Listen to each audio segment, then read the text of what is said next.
Baik, selamat pagi yang sudah hadir di sini, Mas Oki, ada Mbak Yumna. Oke, seberapapun yang ada kita mulai. Terima kasih. Mohon maaf ya, saya agak nggak enak badan, jadi suara saya agak serak. Dan Baik. mohon maaf, mudah-mudahan ada kalian semuanya sehat semua, mudah-mudahan ya. Amin. Dan sehat selalu, Pak. Amin, amin. Oke,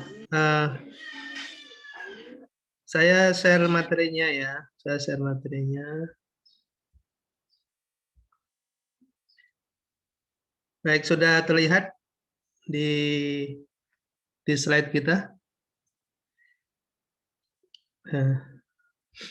Sudah bisa terlihat ya? Baik, Iya, Pak. saya oke. Oke, kita mulai saja.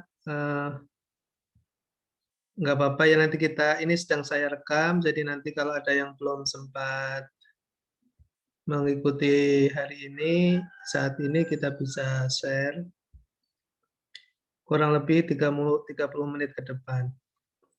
Tentang manajemen modal kerja ya, tentang manajemen modal kerja. Mungkin istilah modal kerja ini sudah sering kita dengar ya dalam bisnis atau dalam materi kuliah yang lain, atau bisa dalam beberapa case di dalam keuangan atau dalam bisnis kita seringkali mendengar modal kerja gitu. Cuma dalam konteks ketika kita ingin mempelajari modal kerja secara lebih mendalam, maka kita perlu memahami batasannya gitu. Nah, batasannya di mana? Batasannya adalah bahwa modal kerja itu adalah investasi dalam harta jangka pendek atau investasi dalam harta lancar atau current asset. Jadi kalau kalian punya dana gitu ya, kemudian dananya digunakan untuk misalnya membiayai atau membelanjai atau membeli persediaan misalnya untuk melakukan suatu bisnis tertentu atau usaha. Contoh misalnya kalian mau bisnis apa, HP second misalnya. Ya, ketika kalian belanja HP second untuk persediaan stok untuk dijual kembali itu, maka itu artinya kalian sudah melakukan investasi dalam harta lancar. Ya, kenapa? Karena aset yang kita beli itu akan memberikan return nanti pada saat kita putar ya, kita jual, kemudian dari penjualan itu kita dapat laba, kemudian kita belanjakan kembali, begitu seterusnya dalam sebuah siklus. Itulah yang kemudian kita sebut sebagai modal kerja, karena dengan kita membeli HP itu, kita bisa bekerja dan menghasilkan pendapatan. Itu pengertian dan pemahamannya ya. Nah, manajemen modal kerja pada dasarnya bertujuan mengelola harta lancar dan utang lancar agar terjamin jumlah net working capital. Ya, net working capital. Net working capital yang layak diterima, yang menjamin tingkat likuiditas perusahaan. Nah, di sini ada istilah net working capital atau kalau kita terjemahkan modal kerja bersih. Ya, modal kerja bersih itu artinya apa? Modal kerja yang kita kurangi dengan hutang lancar. Jadi kita sebetulnya berapa sih nilainya nanti kita akan bisa hitung, ya. Nah, modal kerja itu kebagi menjadi dua. Ya. Ada modal kerja permanen namanya. Modal kerja permanen itu apa? Modal kerja yang harus ada dalam perusahaan untuk memenuhi kebutuhan konsumen, gitu. Ada dua modal kerja permanen, yaitu modal kerja primer dan modal kerja normal. Modal kerja minimal yang harus ada dalam perusahaan untuk menjamin agar perusahaan tetap bisa beroperasi, itu modal kerja primer. Maksudnya apa? Contoh misalnya, kalian tadi kita kasih contoh mau berbisnis HP second, ya, mobil HP second. Nah, modal di dalam jual beli HP second mungkin biasanya pada umumnya kita jual-jual juga jual aksesoris kan. Ada misalnya cover HP, handset. Kita juga menyediakan USB misalnya. Kita menyediakan juga aksesoris-aksesoris yang lain. Misalnya tas HP dan seterusnya gitu. Nah, sebetulnya yang menjadi modal kerja primernya yang mana? Nah, gitu ya. Maka kalau kita melihat dari definisi ini, modal kerja primernya adalah HP-nya sendiri karena kita berbisnis dengan core atau bisnis utamanya adalah jual beli HP. Aksesoris itu untuk menambah pendapatan. Ada modal kerja normal. Modal kerja normal itu apa? Modal kerja yang harus ada agar perusahaan bisa beroperasi dengan tingkat produksi normal. Jadi kalau kalian jual HP saja, kemudian ada orang datang, ingin cari misalnya handset, tapi nggak ada, maka artinya kalian telah kehilangan opportunity atau disebut dengan opportunity loss, gitu ya. Nah, itu tidak menguntungkan. Padahal kalau Anda menyediakan handset misalnya, maka Anda bisa ada opportunity revenue, ya. Ada kesempatan untuk mendapatkan penghasilan dari penjualan handset. Nah, itu yang kemudian kita juga perlu pahami dan mengerti pada saat kita mau berbisnis, itu ada modal kerja primer, ada modal kerja normal agar bisnis kita itu bisa berjalan dengan baik, kemudian konsumen terlayani dengan baik, kita mendapatkan pendapatan ya pada tingkat ekonomi atau scale of economics dalam bahasa ekonomi mikro, gitu ya. Oke, saya lanjut lagi. Ada namanya modal kerja variabel. Ya, ada modal kerja variabel. Modal kerja variabel ini jumlahnya berubah-ubah, ya, termasuk bentuknya juga bisa berubah-ubah gitu, sesuai dengan keadaan yang memengaruhi perusahaan. Modal kerja variabel terdiri dari apa aja? Ada modal kerja musiman, ada siklis, ada darurat. Contoh kalian tadi kita kasih contoh dalam hal yang sama ya, jual beli HP, gitu ya.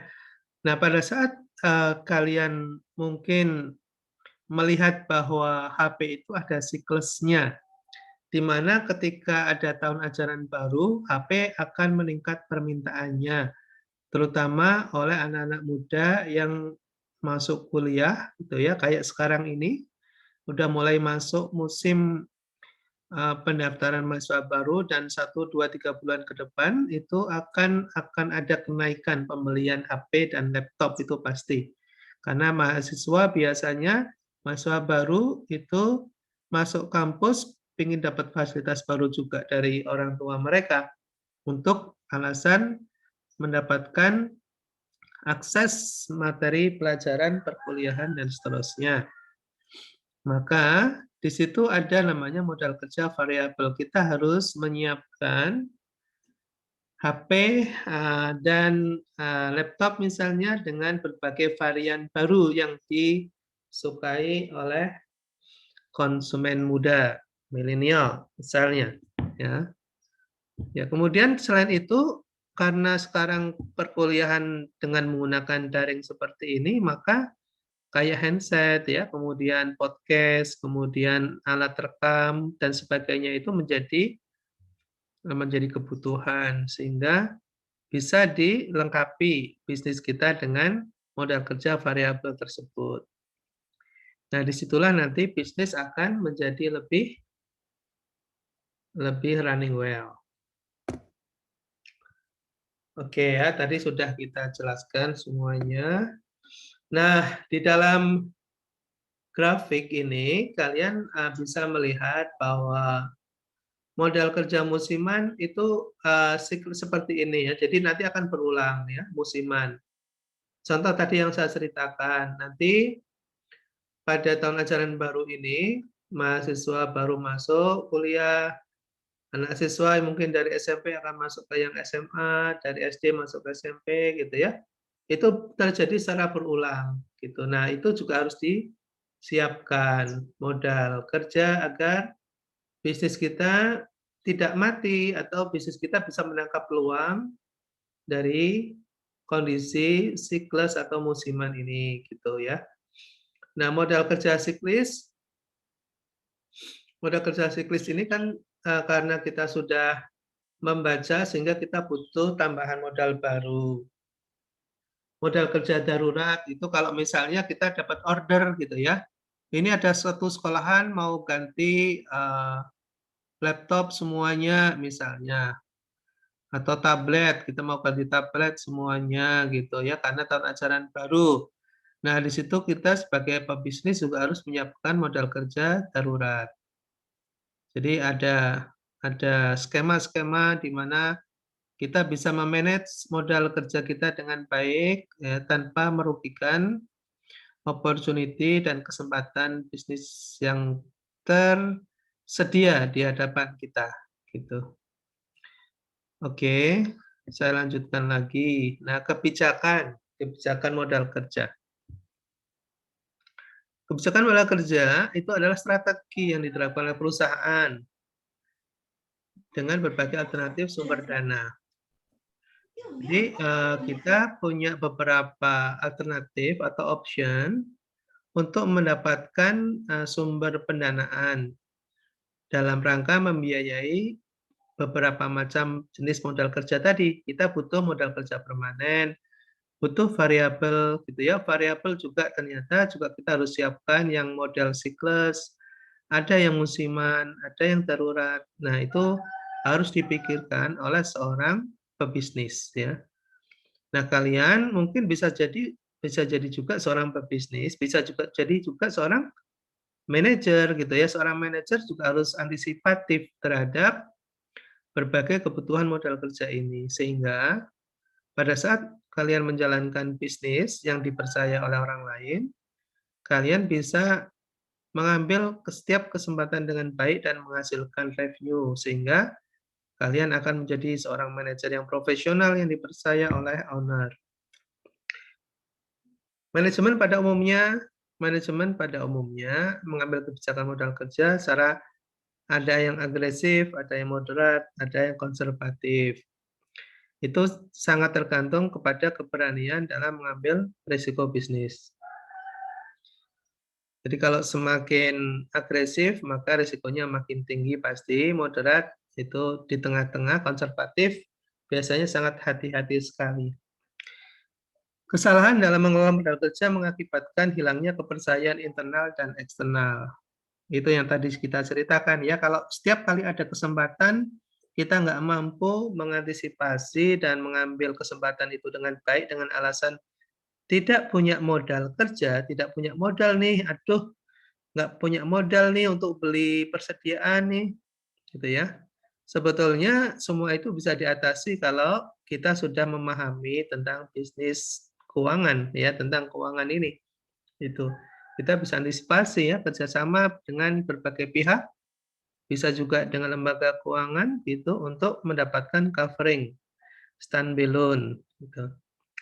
Kepercayaan internal adalah kepercayaan dari pegawai dan buruh serta gaji yang dapat dibayar secara tepat waktu. Maksudnya kalau secara internal mungkin karena kita tidak bisa mengantisipasi dengan baik setiap kali ada kesempatan, maka pendapatan perusahaan juga tidak akan bisa bertumbuh. Karena tidak bisa bertumbuh, maka gaji tidak bisa naik dong gitu ya. Gaji tidak bisa naik. Nah, kalau gaji tidak naik, maka apa yang terjadi? Kepercayaan karyawan terhadap kita ya, baik sebagai pengelola atau manajer atau kita sebagai owner akan semakin luntur kepercayaannya kepada kita gitu. Nah, sedangkan kepercayaan eksternal itu kepercayaan dari partner bisnis ya, terutama kreditur. Ya mungkin karena tadi kita nggak gunakan kesempatan yang baik memanage gitu, nah, kita nggak mampu mendapatkan kesempatan pendapatan yang bisa berujung pada kemampuan untuk menyelesaikan kewajiban menjadi turun. Sehingga tidak dipercaya nanti sama lembaga keuangan atau pihak kreditur. Nah, jika suatu perusahaan kehilangan 2 kepercayaan tersebut dapat dipastikan akan bangkrut gitu ya. Jadi kalau kepercayaan dari internal itu sudah nggak ada, kemudian kepercayaan dari pihak luar juga sudah hilang gitu, ya maka apalagi yang bisa diharapkan ya, nggak bisa lagi karena karyawan sudah enggan untuk bekerja sama dan pihak luar eksternal nggak percaya lagi sama kita. Nah, terkait dengan kebijakan, ada kebijakan konservatif, ada kebijakan moderat, ada kebijakan agresif. Saya kira tadi sudah saya jelaskan ya, kalau yang konservatif itu dia mau mencari aman saja gitu ya. Moderat ya dia di tengah-tengah ya, dia mungkin akan mencoba mengeksplor sumber-sumber dana dari luar dan tapi dengan jumlah yang terbatas, yang terkendali. Kalau kebijakan agresif, dia akan mencari sebanyak-banyaknya modal kerja, baik dari dalam maupun dari luar dalam bentuk pinjaman. Sehingga agresif ini memang bisa mendapatkan dana besar untuk mengantisipasi kebutuhan modal kerja tadi, tapi risikonya juga besar ya kalau ternyata beberapa realita prospek bisnis yang tadinya sudah di-estimate itu tiba-tiba berubah misalnya ya, sehingga tidak bisa digunakan dananya itu dengan maksimal. Sementara beban yang namanya cost of fund kepada pemilik dana itu juga besar. Nah, pentingnya modal kerja. Sebagian besar pekerjaan manajer keuangan dicurahkan pada kegiatan operasi perusahaan sehari-hari. Ini persepsi kita dalam belajar di manajemen keuangan, kita coba posisikan diri kita sebagai manajer keuangan, gitu ya. Nah, harta lancar suatu perusahaan memerlukan pengelolaan yang serius. Khususnya bagi perusahaan kecil, manajemen modal kerja sangat penting karena mereka sulit memperoleh sumber pembiayaan dari pasar modal.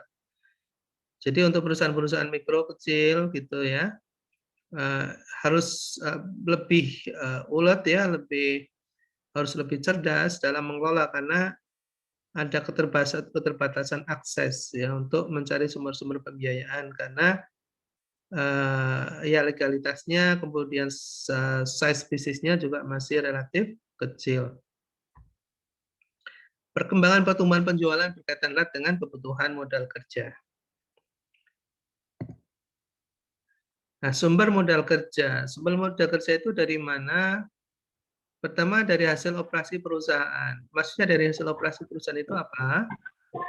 Ketika kita menjalankan bisnis, ya itu kan di dalam laporan keuangan itu ada yang namanya depresiasi atau ada yang namanya amortisasi.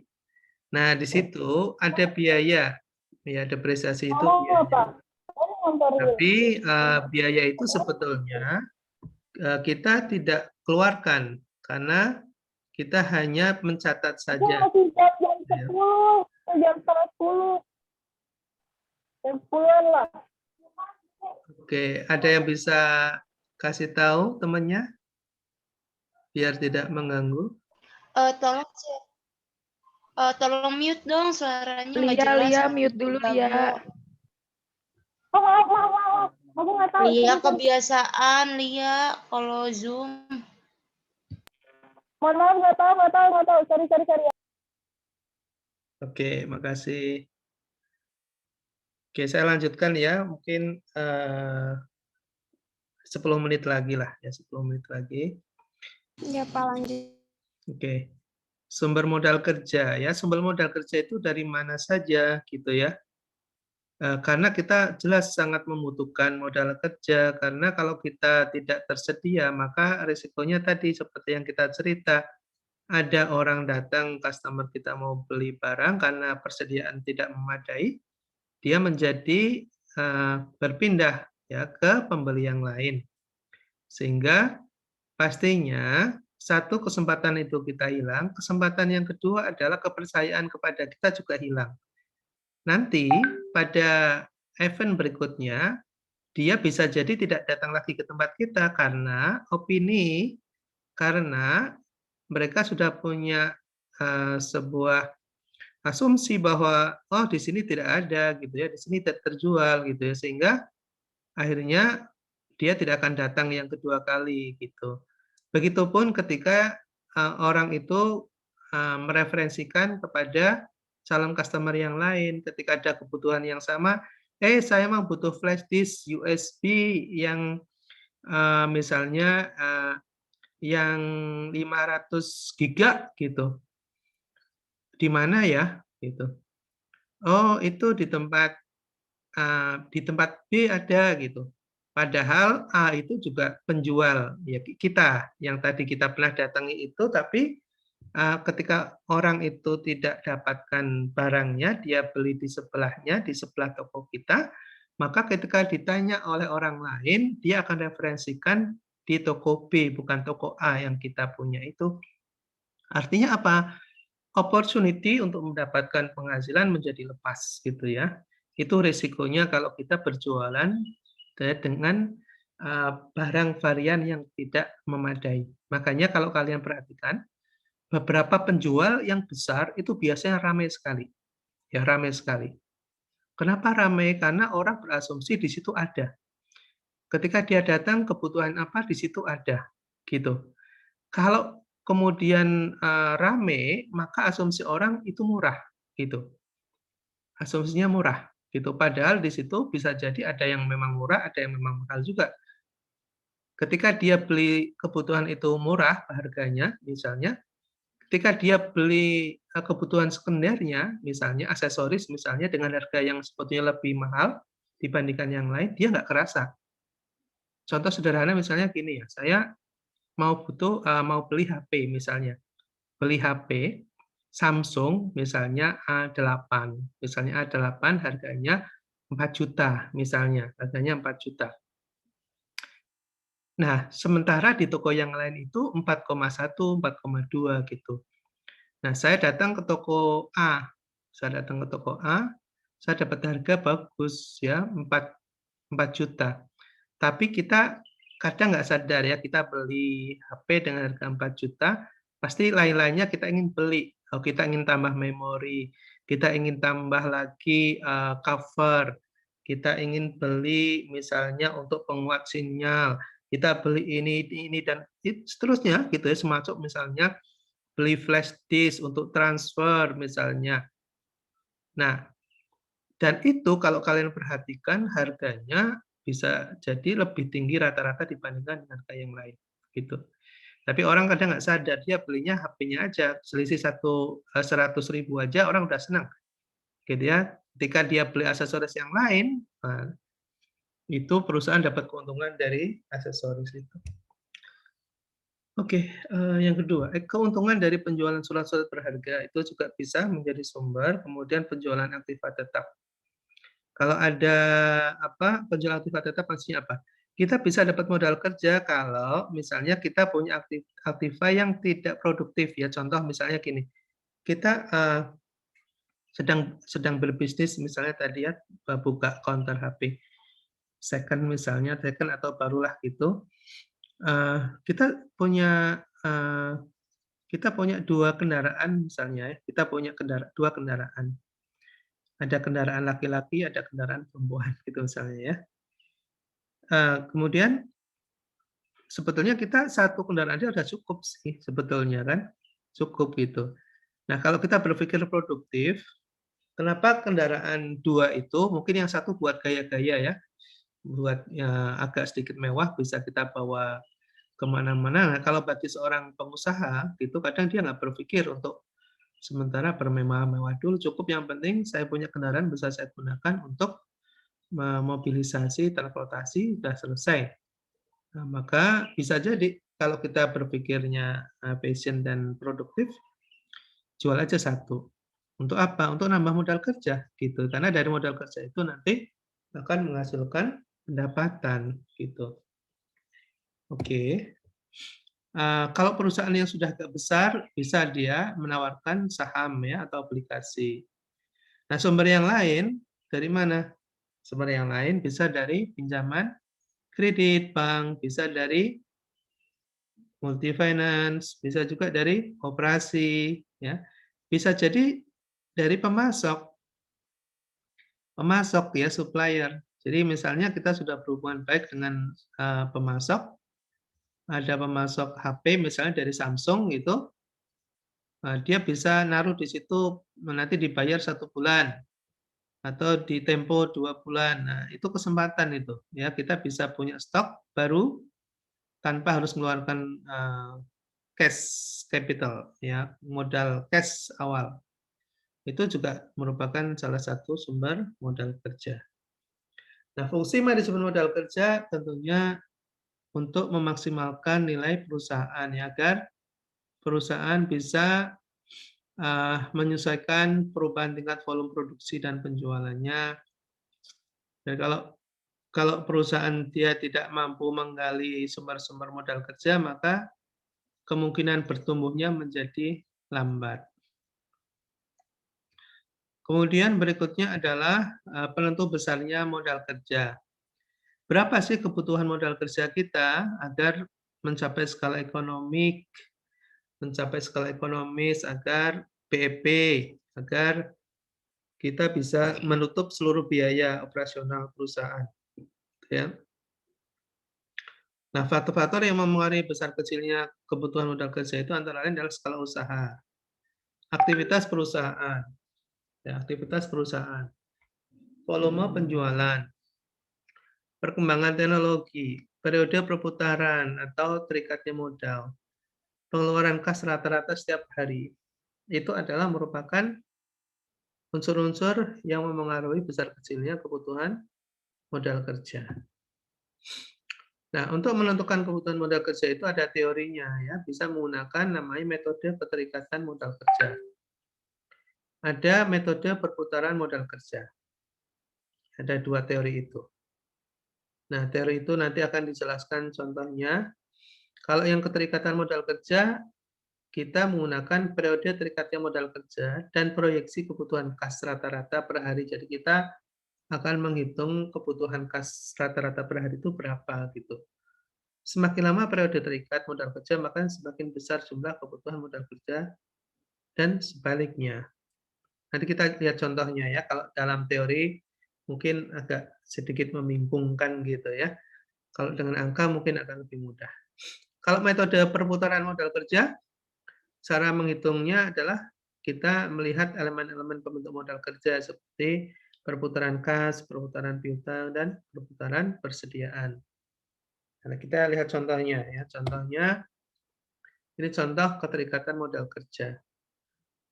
PD Anugrah memiliki data tentang modal kerja sebagai berikut. Rata-rata periode terikat modal kerja. Contoh gini.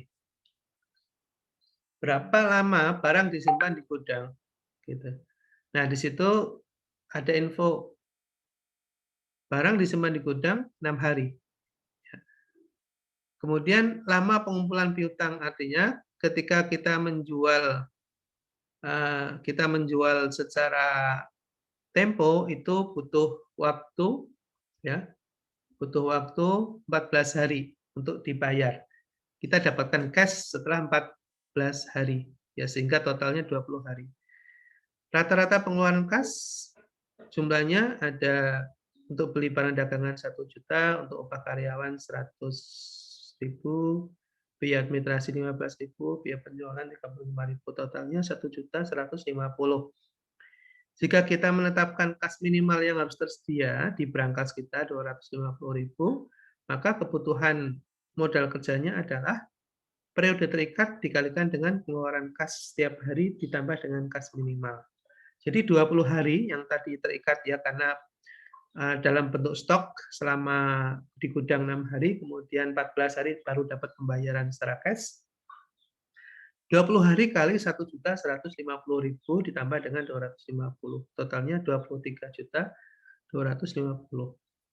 Nah, disitulah kebutuhan modal kerja dari PD Anugrah. Kalau kurang dari itu maka berisiko, ya. Kalau kurang dari itu maka berisiko. Risikonya apa? Risikonya PD anugerah tadi bisa kehilangan kesempatan ya, karena dia tidak memiliki dana yang memadai untuk memenuhi kewajiban-kewajiban bayar karyawan, misalnya untuk bayar administrasi, beli barang dagangan. Nah, itu tidak bisa dia kalau uang yang tersedia kurang dari 23.250.000. Oke, kurang 5 menit lagi karena saya nggak pakai premium.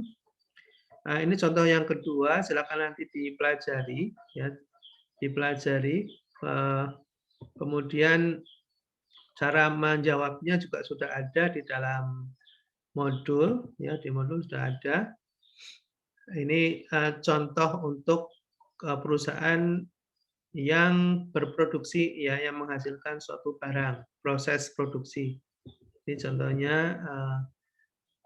Mantap Kuat Company, ya, Mantap Kuat Company.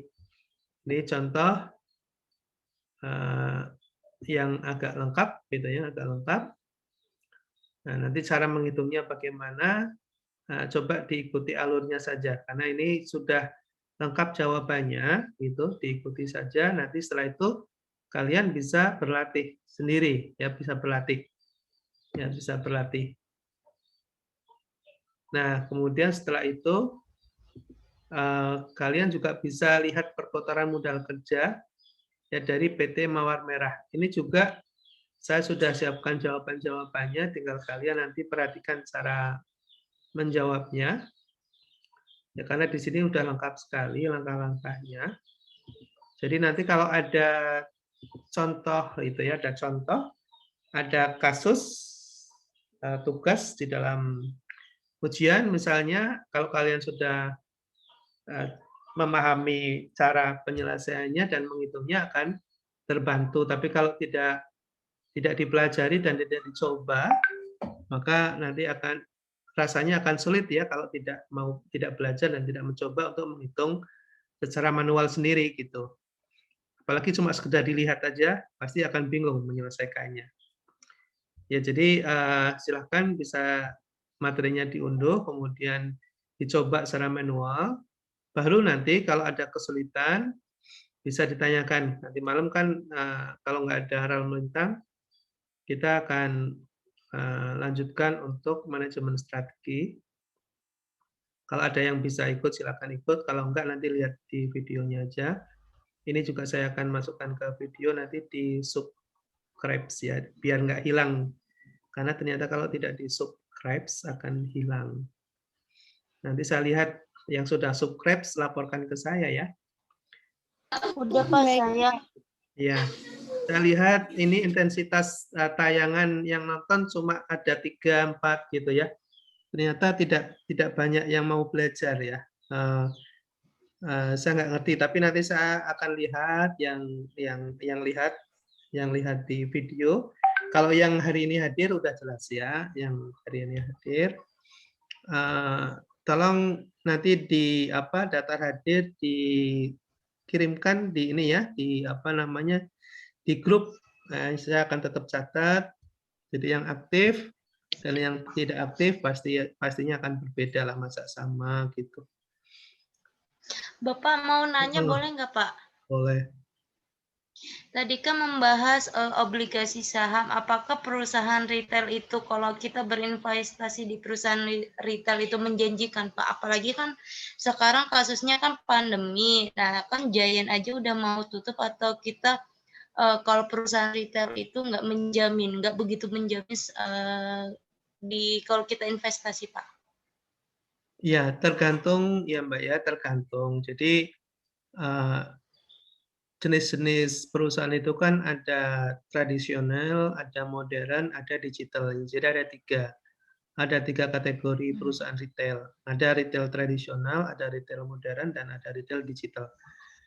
Nah, kita mau konteksnya bicara di apa dulu? Kalau kita mau investasi di retail tradisional, saya kira di tengah-tengah masyarakat masih membutuhkan. Jadi kalau mau kita buka warung sembako misalnya, masih akan bisa akses lah ya. Nggak usah khawatir misalnya dengan adanya retail modern semacam Alfamart atau Indomart, karena mereka juga punya keterbatasan gitu. Tapi kalau kita mau investasi sebagai pembeli franchise dari Alfamart dan Indomart, saya kira juga masih menjanjikan ya, karena dia sudah memiliki jaringan yang sangat kuat. Nah, apalagi kalau mau masuk misalnya ke retail digital, tapi itu pasti high capital ya, modal besar. Jadi akan sulit untuk masyarakat biasa atau umumnya untuk berinvestasi. Nah, kalau bicara tentang obligasi, perlu belajar dulu ya, belajar dulu obligasi itu apa, gitu ya, surat utang, bagaimana syarat dan ketentuannya, itu perusahaan yang bisa menjual obligasinya, nanti baru nanti kita diskusikan ya. Oke, yang lain mungkin?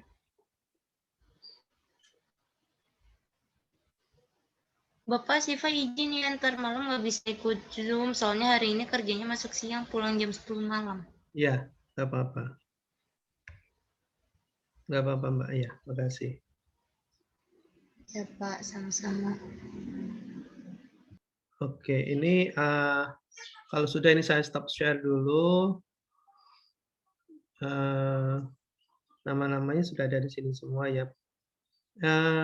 Mbak Siva, Mbak Maudi, Priscilla, Adnan, Mbak Rina, Diandika, Oki, Stefani. Ada berapa orang ya? 1, 2, 3, 4, 5, 6, 7, 8, 9 ya? Iya Pak. Semuanya Ya, semuanya Pak. di sini ya. Oke. Iya, Pak. Oke, terima kasih. Sudah diingatkan 1 menit lagi dari Zoom-nya. Ya, mudah-mudahan sehat Iya, semuanya. Ya, tetap jaga Amin. kesehatan. Amin.